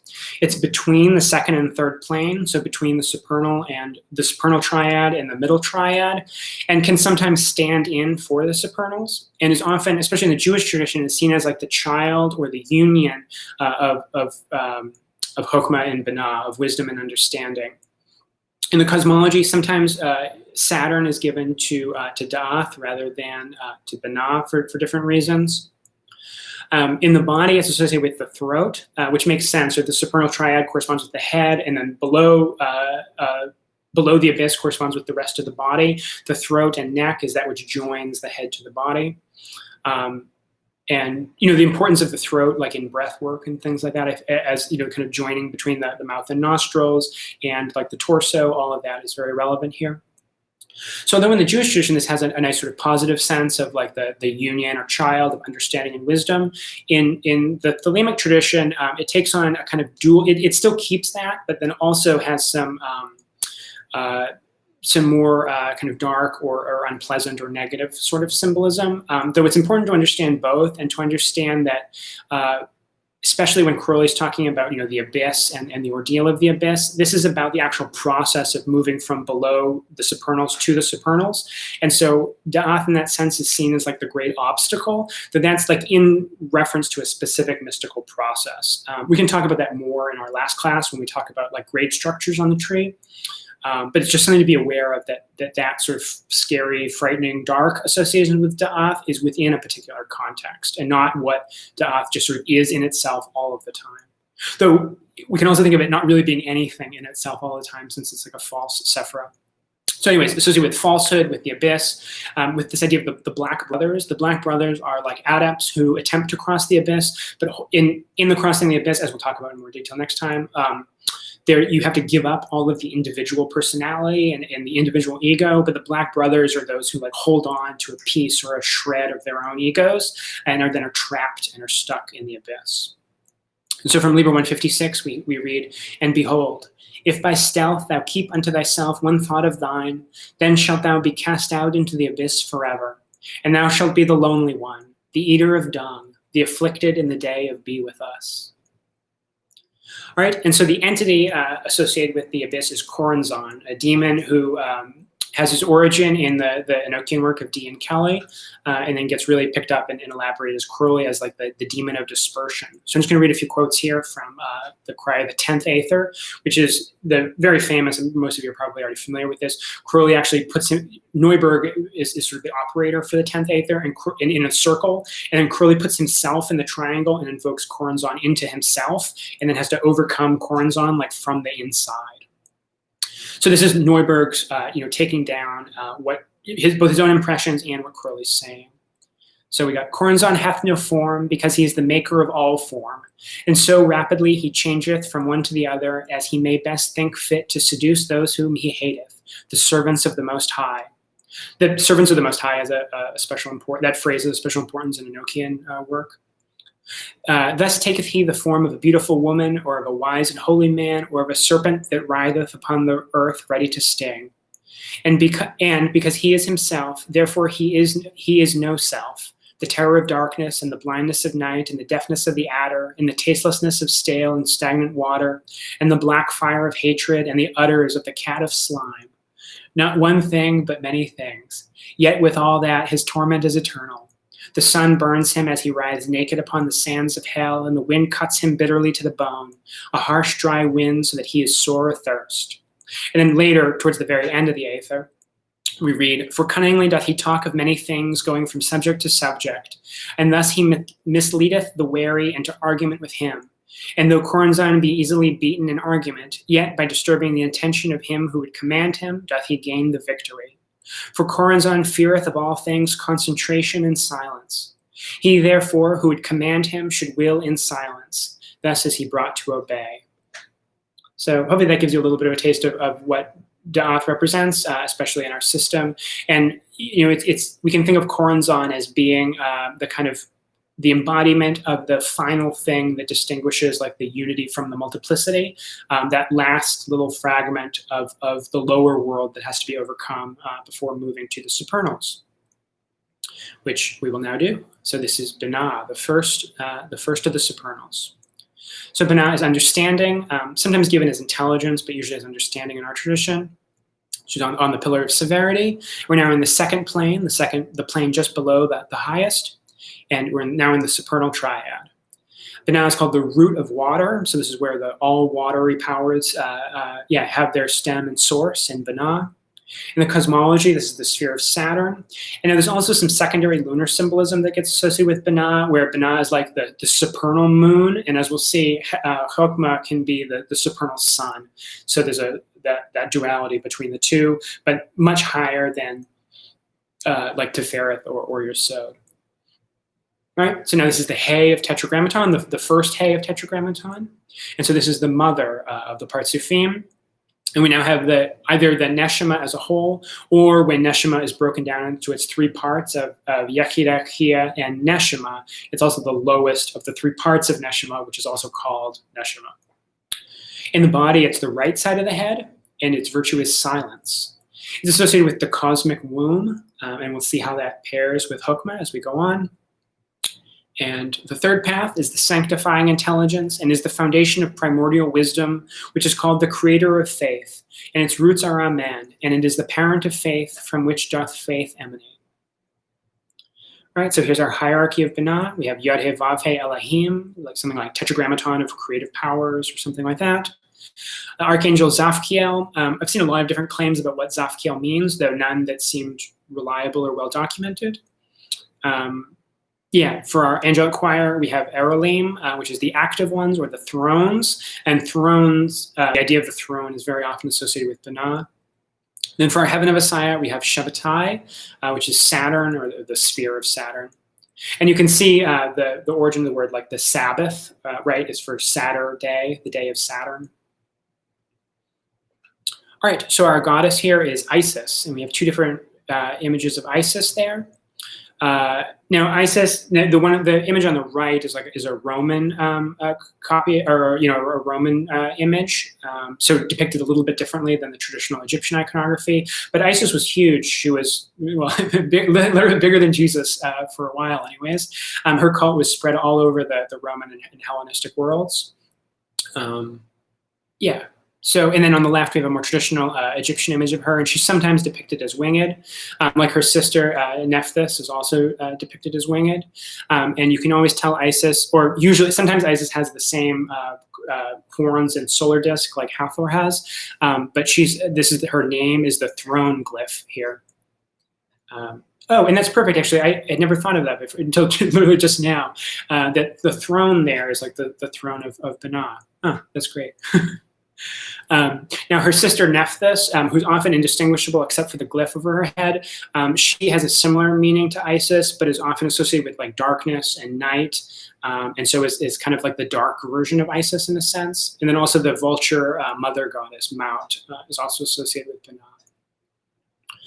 All right, so our main sacred number here is 3, and our mystic number is 6, which is the sum of 1 to 3. Now we have the last of our real magic squares anyways here, is the 3 by 3 square with the numbers 1 through 9, so that the rows, diagonals, and columns sum to 15, and that the whole sums to 45. So that's the magic square of Saturn. Then we also have the triad, the triangle, and then also the circle. The circle, especially when paired with the cross, the circle would be associated with Binah, and the cross with Chokmah, as we will see. All right, so our magical image is an elder matriarch enthroned, or really any image of a woman could work. And I think that's actually what Crowley lists in 777 is like any image of a woman. But elder matriarch enthroned is especially appropriate. For the magical weapon, we have the cup, grail, or sangral. And then you have an image from that's like a tapestry from the Grail legends there. And you can see the Grail there and attending angels. In the tapestry. Also the outer robe of concealment, which is, something some of you might be familiar with. We're not going to worry about it here. And then also the yoni is attributed to Binah. And its mystical state is the vision of sorrow, which is an interesting thing to contemplate about Binah, but what sorrow has to do with Binah. All right, for our king scale, we have an interesting palette of colors here. We've got crimson in the king scale, the black in the queen scale, a dark brown in the prince scale, and then gray flecked pink. Now the gray here, as we'll see, gray is like the queen scale color of Chokmah, and the pink here is like the dawning light. So this is a pattern we'll see continued in Chokmah, but Binah finds like its perfection in Chokmah, Binah finds its perfection in Chokmah, and then the pink again refers to like the dawn or the fact that like a pregnancy that Binah is about to give birth to the universe. All right, so now we're in the supernal triad here, so we're beyond colors, and so we have this sort of grayscale. Not spectrum exactly, I can't think of the right word, but you know what I mean. Going from white to gray to black. And some of the symbolism with black here for Binah is that of absorbing everything and of taking everything in, which we'll see as relevant in a moment. All right, for our animal here, our main animal here is woman. And also the bee is associated with Binah. For our plant here, we have the lotus associated with Isis and with the cup. It grows out of the waters. Also the cypress or the opium poppy. And the opium poppy here is more about it being associated with like sleep and nighttime, which are associated with Binah. For our stones here, we have the star sapphire, which is a particular type of sapphire that has that like reflective star pattern that you can see there. And also the pearl. Pearls are often associated with femininity or with the moon. All right, and for our perfume, we have myrrh. That's the most common incense for Binah, and then also civet, which is like a form of musk taken from a cat. And we'll see musk for Chokmah. So this is like the feminine, the corollary to musk. All right, and then for our thelemic deities here, we have Babylon. Now, Babylon, as I'm sure most of you know, has her origins in the Christian book of Revelation. Which I'll read from, and that image there on the right is part of an illustration of Revelation from this exact scene that's from chapter 17. And I saw a woman sit upon a scarlet-colored beast full of names of blasphemy, having 7 heads and 10 horns. And the woman was arrayed in purple and scarlet color, and decked with gold and precious stones and pearls, having a golden cup in her hand, full of abominations and filthiness of her fornication. And upon her forehead was a name written, Mystery Babylon the Great, the mother of harlots and abominations of the earth. And I saw the woman drunken with the blood of the saints and with the blood of the martyrs of Jesus. So a really interesting thing that happens, and some of you, I'm sure, have heard me talk about this before, is that the cup, the Holy Grail, and yeah, the cup that contains like the wine of the sacrament and all that, that is now so like directly equated with the cup in Babylon's hands, the cup full of abominations and filthiness of her fornications. So this is an incredibly, I think, potent image of like the union of the highest and the lowest, right? And of something that is total and complete. And there's a lot of mysteries there. And especially this idea of it being filled with the blood of the saints and the martyrs. Now, obviously, that's a very negative image in a traditional Christian interpretation, but it becomes a very positive image in the Vision of the Voice and in the Thelemic tradition. So from the Cry of the 12th Aether here.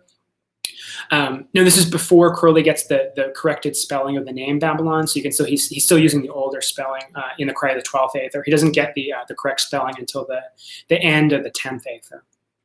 All right, so now this is an angel speaking here. Blessed are the saints, that their blood is mingled in the cup and can never separate any more. For Babylon the beautiful, the mother of abominations, hath sworn by her holy Kethes, whereof every point is a pang. Kethes is a Greek word meaning like vulva or vagina. Whereof every point is a pang, that she will not rest from her adulteries until the blood of everything that liveth is gathered therein, and the wine thereof laid up and matured and consecrated, and worthy to gladden the heart of my Father.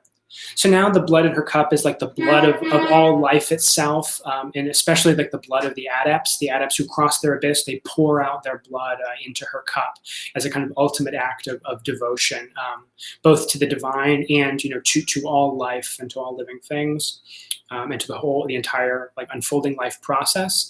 And this idea of it gladdening the heart of the Father there is related to the parts of theme and the 4 parts of Tetragrammaton, right? This is the He of Tetragrammaton, which pairs with the Mother, which pairs with the Father, the Yod of Tetragrammaton. And the idea is that this sort of cyclical process of like the manifestation of life and then life returning into the Grail or into the cup of Babylon, like reinvigorates the Father, who is like the creator and the original source of the creative powers, and so we get this kind of cyclical story of like the descent of power and then its return and renewal.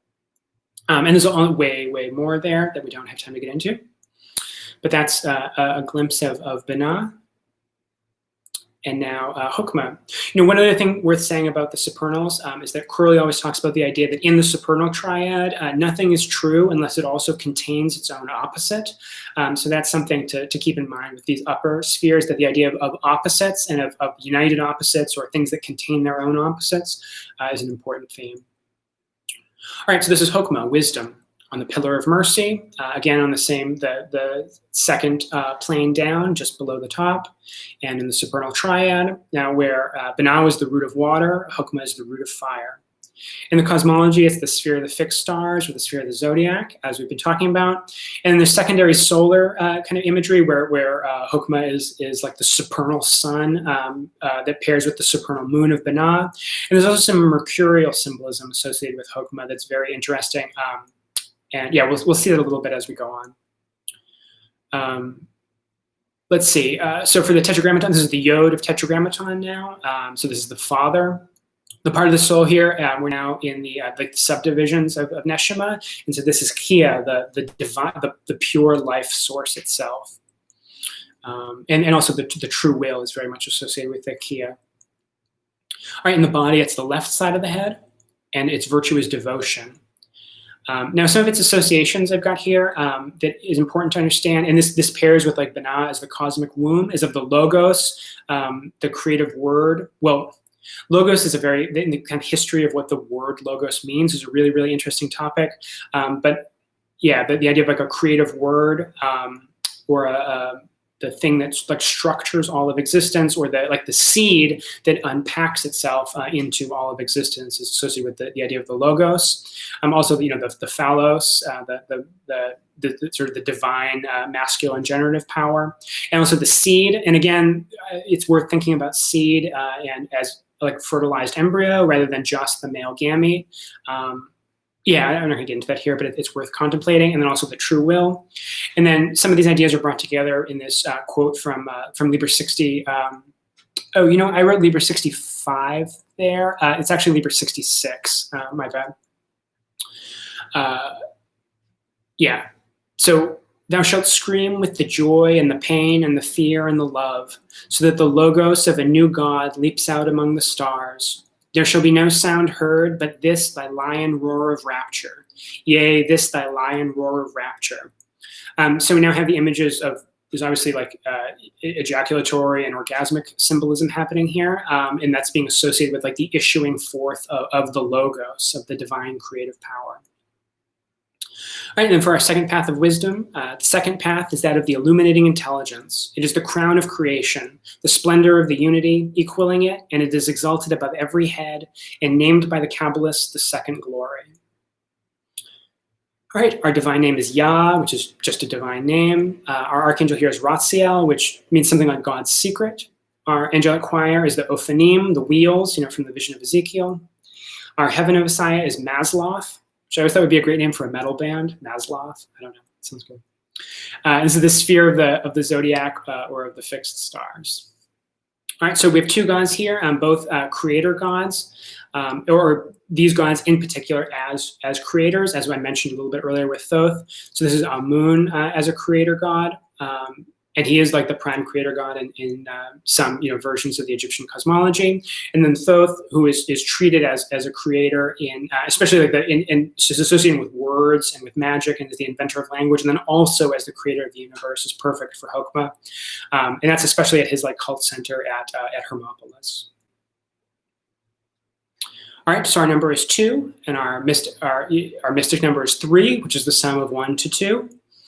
And there is no possible 2x2 magic square. If you think about that for a minute, imagine a 2x2 grid. There's no way that you could arrange the numbers 1, 2, 3, and 4 so that all of the rows and columns sum to the same thing. So there's no magic square here. And associated with 2 are the dyad, the Pythagorean dyad, also the line, as we've been talking about. Oh, my line got sort of crooked there. How did that happen? Anyways. And then also the cross again, as I've mentioned. For our magical image, we have an elderly patriarch enthroned, of course, matching with the elderly matriarch in Binah. For magical weapon, we have the wand, pairing with the cup. Also the inner robe of glory, which pairs with the outer robe of concealment. Also the lingam, which pairs with the yoni. And then the word, again, it's interesting that it's to consider it as a magical weapon. And its mystical state is the vision of God face to face. Which will be interesting to keep in mind when we see the next mystical state for Kether. And there you've got a picture there of an old man with his wand. It was Aleister Crowley, I'm sure most of you realized. All right, in the king scale, we have pure, soft blue. In the queen scale, we have gray, as we've been talking about. And in the prince scale, they're a combination of sort of blue, pearl, gray, like mother of pearl. And finally, in the princess scale, we have white, flecked red, blue, and yellow. And I think we can see the idea of the white here. Now, Crowley talks about this as like the perfection of Chokmah being like the color of Kether, so that Chokmah has its perfection in Kether, just like Binah had its perfection in Chokmah. And this flecking of red, yellow, and blue, this is like the creative power of Chokmah, giving birth to, the 3 colors out of the white light. And those 3 colors, red, blue, and yellow, will become the 3 primary colors in the first triad below the abyss. So again, we're at gray here. Part of this is just sort of intermediate between Kether and Binah, and also the idea of a duality where gray is partaking of both black and white. That is also very appropriate, to the second into the number Sepher, the number 2. All right, so our animal here is man. For our stones, we have the star ruby. Also the turquoise, which Crowley says, the turquoise suggests, like the heavens or the sky, with the sphere of the zodiac and all that, right?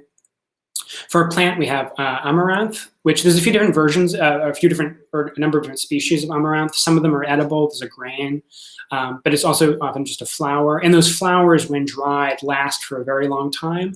And so amaranth has the symbolic significance of immortality, and it's like a plant of immortality. And you'll see that in the Thelemic holy books, like in Liber 65, you see amaranth used as a symbol. Also mistletoe. Mistletoe has like a phallic significance, as I think I talked about at least briefly in the Past Letters and Correspondences series. And then for incense or perfume, we have musk, right? So this is like the animal perfume and the male animal perfume. All right, and now corresponding to the Babylon, we have the beast whereon she rideth, who is also called chaos in, oh, my formatting got messed up there. Oh, well, down at the bottom of there. No big deal. Who's also called chaos, or it's possible that the beast and chaos are slightly different entities. I don't really want to get into that, but they're usually associated. All right, so again, having his origin in Revelation, and I stood upon the sand of the sea, and saw a beast rise up out of the sea, having 7 heads and 10 horns, and upon his horns 10 crowns, and upon his heads the name of blasphemy. And there's an illustration from William Blake of this. You can see he's done 6 of the heads, kind of like lightly faded out, so that he can portray this more as like a character in a series of images. But yeah, you can see the 7 heads and the 10 horns and the crowns and all that. Now again, like Babylon, the image of the beast is transformed in the Thelemic tradition, as I'm sure many of you are already familiar with. So here's a quote from the Cry of the 16th Aether from Liber 418. Great is the beast that cometh forth like a lion, the servant of the star and of the snake, right? That's a reference to Hadit and Nuit, among other things. He is the eternal one. He is the almighty one. Blessed are they upon whom he shall look with favor, for nothing shall stand before his face. Accursed are they upon whom he shall look with derision, for nothing shall stand before his face. Now, obviously, Crowley identified himself with the beast, and I think it's possible to see him more as like an avatar of that, as someone who embodied that that function or that like archetypal image. Yeah, a lot to say there, but we unfortunately just don't have time. So that there's a vision of Chokmah. All right, and now we move on to the highest, the crown. Crown has a whole bunch of titles, including the small point, the profuse giver, the primordial point, the white head, amen, the hidden light, the hidden wonder, the inscrutable height, ancient of ancient ones, holy ancient one, the simple light or simplest light, concealed of the concealed, the head, the internal light, the most high, or the head which is not, which is great. Now we're on the middle pillar. We're on the first and the highest plane and of the supernal triad, and this is the highest of all the Sephiroth. So this is the root of air, and is sometimes often given to spirit as well for obvious reasons. And in the cosmology, this is the primum mobile, as we've been talking about in previous classes. So to Tetragrammaton, the Kether is sometimes given to just the upper tip of the Yod. In the parts two theme, this is the macroprosopis, the greater countenance, who is reflected in the microprosopis, as we talked about in the last class. So in the Neshama, we're now at the highest part of the Neshama, the Yechidah, which means the only one, and is the most indivisible point of like awareness at its deepest, highest, purest level. In the body, it corresponds to the crown of the head, or even just above the crown of the head. Its virtue, Crowley calls puro Zoroastrianism, which, well, there's a lot there. Puro here essentially is a skeptic, an ancient skeptic, and then Zoroaster is being used as the kind of like paradigmatic like prophet. So it's the all the it's like the method of science, the aim of religion. That idea taken to its very highest level, Crowley is sort of pretentiously referring to as puro Zoroastrianism, or the accomplishment of the great work. And the first path is called the admirable or hidden intelligence, the highest crown, for it is the light giving the power of comprehension of that first principle which has no beginning, and it is the primal glory, for no created being can attain to its essence. All right, and here's the hierarchy of Kether. We have Eheye, meaning I am or I will be. We have Metatron. Again, there's lots of different translations out there that you'll see or what translations of what Metatron means. It probably has its origin in Greek, though that's not exactly clear. For our angelic choir, we have the Cheoth HaKadesh, the holy living creatures, again from the vision of Ezekiel. And in our heaven of Messiah, we have the Rashith HaGalgalim, the first swirlings, or the sphere of the prima mobile. And we can see that the word Rashith there is like the same word as Bereshith, the first word in the Bible, meaning beginning, where Bereshith is in the beginning. All right, our main deity here is Ta, another creator deity. He's usually, male human with the beard that a lot of the Egyptian male gods have, and carrying let's say the Wa scepter united with the Jed pillar and the Ankh. So really just the idea of the highest creator, the source. Ta is almost like the artificer of the cosmos, but in a very high sort of sense. We also have Asar and Nefer, which is like myself made perfect. Again, this idea of Asar as being a form of Osiris, but especially associated with like the individual aspirant who is now perfected in Kether. Also Heru Raha, a composite form of Horus and Ra, who we'll see in a minute, who has a special significance in the Thelemic tradition. So our number is 1. And our mystic number is the sum of 1 to 1. And now there's really no magic square of 1, but just to show you, I think some of what's actually significant about 1 is that the magic square of 1 would be a 1 by 1 grid with the numbers 1 to 1 written in it, and the sum is like the sum of 1 to 1 squared, and all that sort of stuff, right? But it's all just 1. So all the numbers you have, like those 5 or 6 different sacred numbers are all 1. It doesn't transform and it doesn't change. It doesn't really like expand into anything else, which is an important part of the mathematics and the Pythagorean mathematics of the 1 is it's like the identity and the pure form, right? So it's the point or the monad, as we talked about a lot in the second class. So its magical energy traditionally is given as an ancient bearded king seen in profile. This is like from the Jewish tradition. But in our tradition, using a male image for Kether really doesn't make any sense.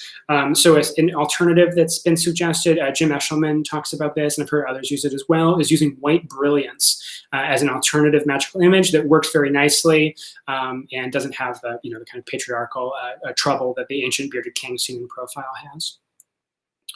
All right, for our magical weapon, we have the swastika or Philpot cross. And there you see one sort of image there from the Golden Dawn of the Philpot cross.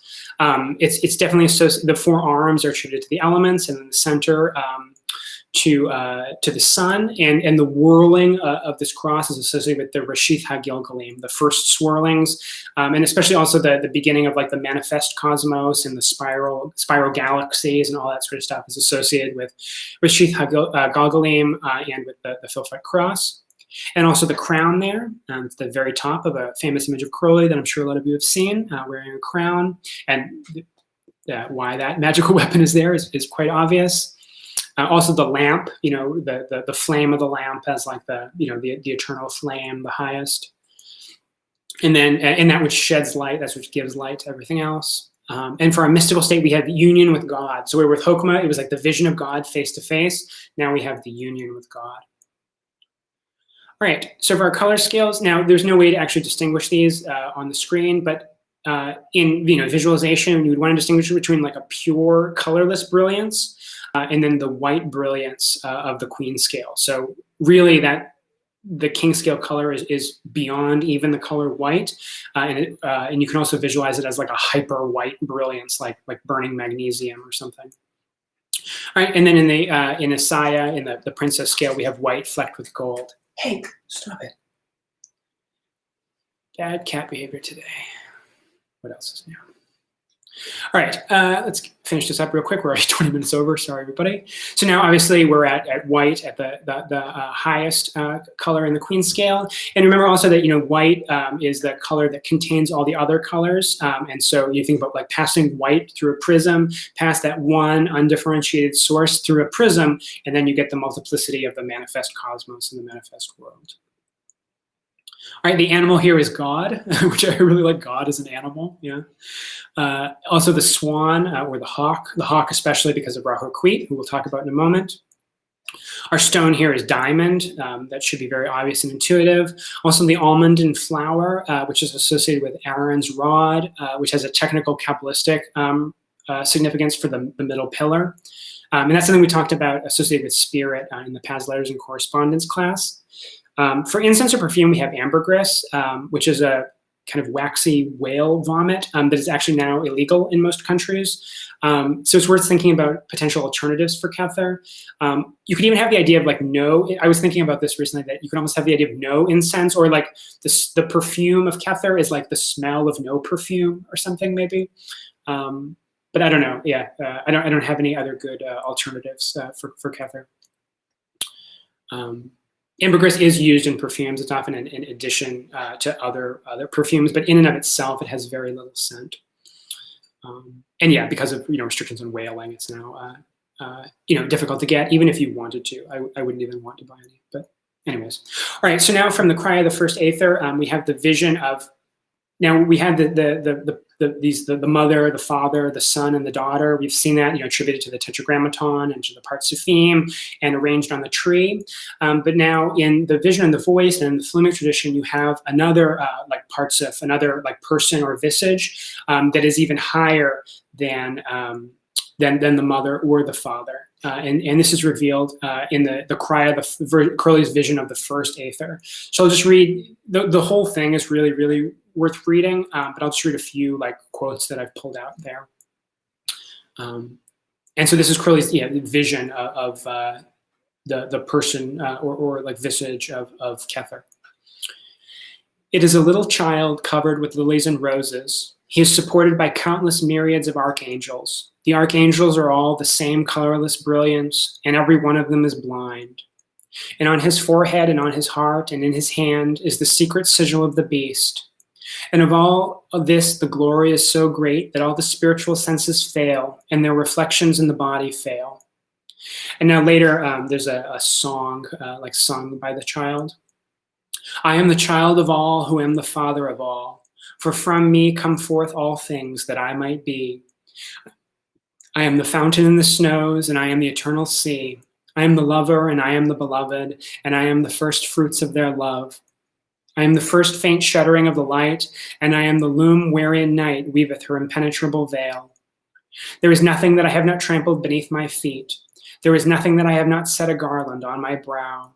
I have wound all things about my waist as a girdle. I have hidden all things in the cave of my heart. I have slain all things because I am innocence. I have lain with all things because I am untouched virginity. I have given birth to all things because I am death. For I am Horus, the crowned and conquering child, whom thou knewest not. So, of course, now at the very end of the vision, it's revealed that this child is identified with Rahur Queet, the deity in the third chapter of the Book of the Law. And there you see his image from the stele of revealing there. All right, so that is Kether. And if you'll allow me just 3 more minutes, we will look very briefly at what is beyond Kether, the Ain Soph, the limitless and the not.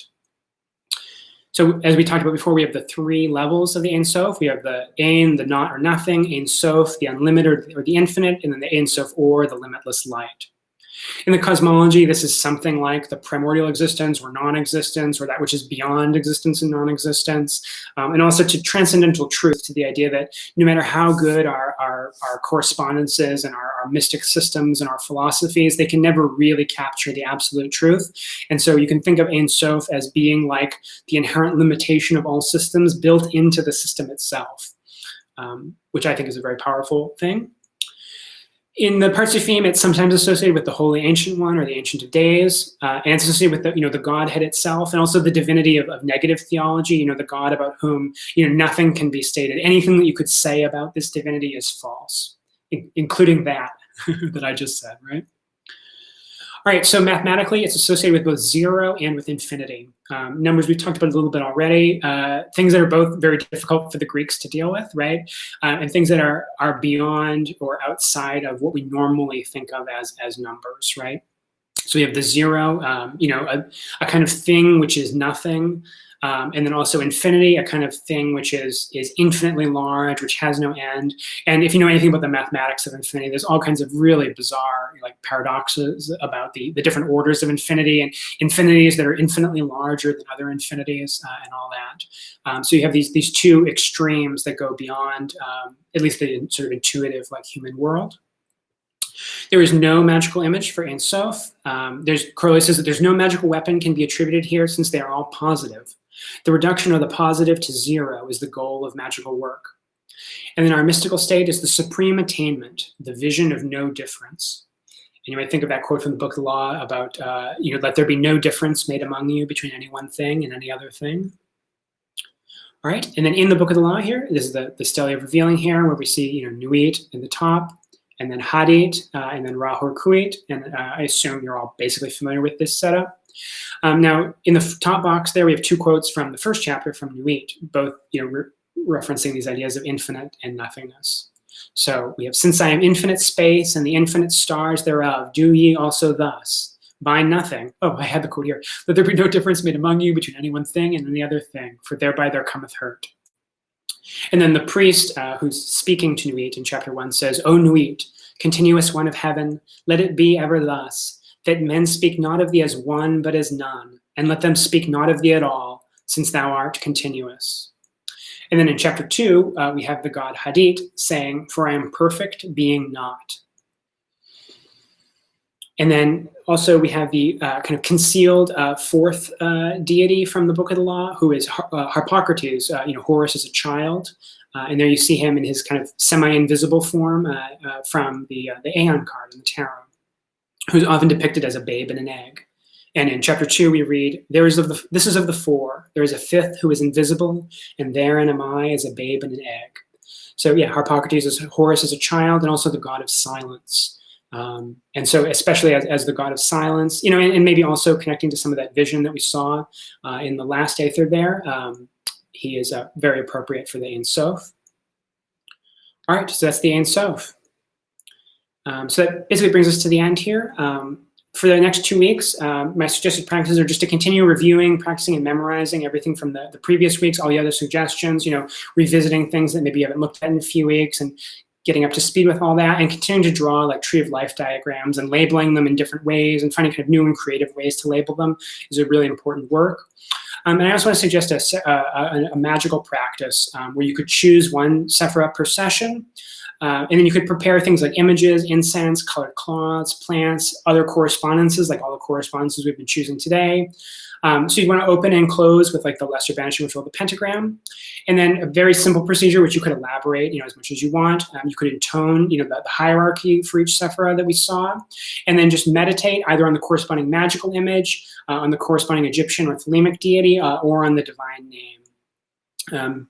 Doing just the magical images, it would be nice as a sequence, since it's really nice to see the magical images in order and in relationship to each other.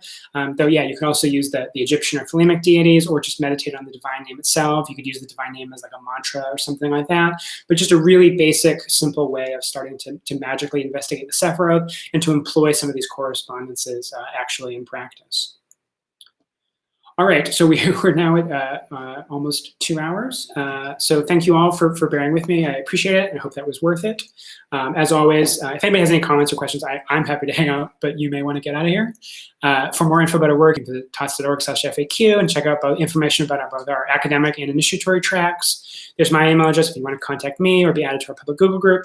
And for non-initiates, we do have non-members of either the academic or the initiatory track, we do have a $5 suggested donation, which you can send via PayPal to payments@tots.org.